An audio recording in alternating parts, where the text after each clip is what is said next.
Here's a question from one of our college students, and I think it's a good question in light of all that's going on in our world today. How do you respond to someone who equates Muslim jihad to the Christian crusades of the Middle Ages? Boy, that is something that is often thrown up at Christians. Why? Christians did horrible things, and it's true. Christians have done some terrible things throughout history in the name of Christ. But I'd respond to that in two ways. First of all, what Christians have done over the years, the horrible atrocities, has been somewhat overblown. For example, we hear about the Inquisition and how terrible the Inquisition was. And it was terrible. But did you know over the 450 years of the Inquisition, an average of 5 people a year were killed during the Inquisition? That means about 2,200 people. Less people died during the Inquisition than died on September the 11th in one day. So we tend to overblow these atrocities. The Salem witch trials, for example. Again, that was an exaggeration, an over-response, but a total of 19 people died in the Salem. And that's 19 too many, but sometimes we overblow the things, the horrible things that Christians have done. But here's an even more a key point, Ron. These things, these terrible things Christians have done, they have done in opposition to the teaching of the New Testament. You cannot find a verse anywhere in the New Testament that commands violence against unbelievers. Never, anywhere. Never is there a mandate to go up and blow up abortion clinics. Never is there a mandate to kill infidels. People who do those things are acting in opposition to what the New Testament teaches. You can't find one verse in the New Testament that commands violence.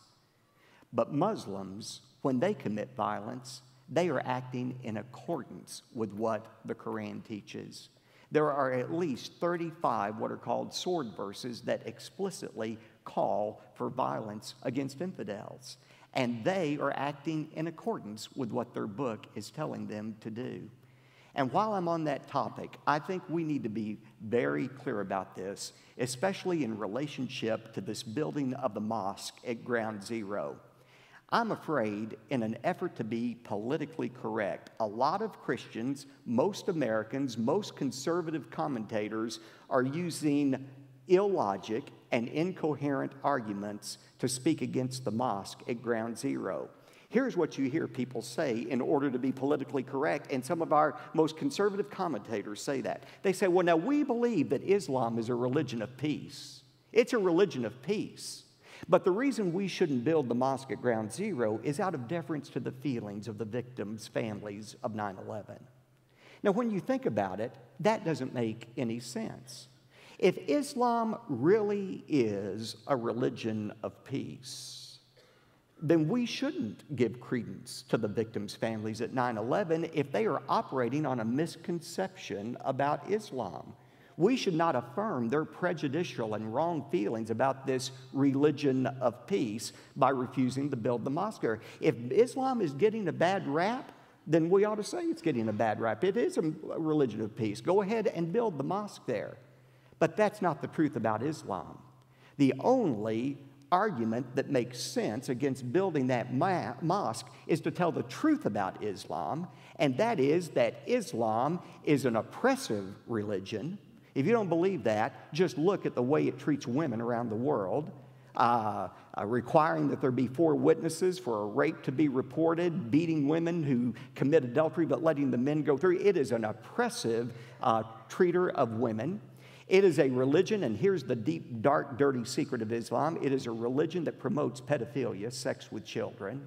This so-called prophet, Muhammad, raped a 9-year-old girl, had sex with her, and I was reading an interesting story just yesterday, an article by a pro-Islam man. He said, now this story that Muhammad had sex with a 9-year-old, there isn't absolute proof that happened. He didn't deny it, but he said the proof is inconclusive that she was actually 9 years old.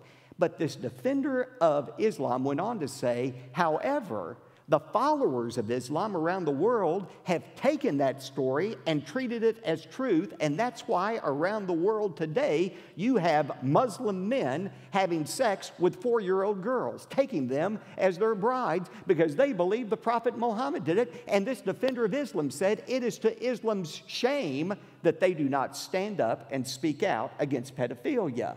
It is an evil religion. It is an oppressive religion. It is a violent religion that has incited the attacks around the world and the attacks against our country.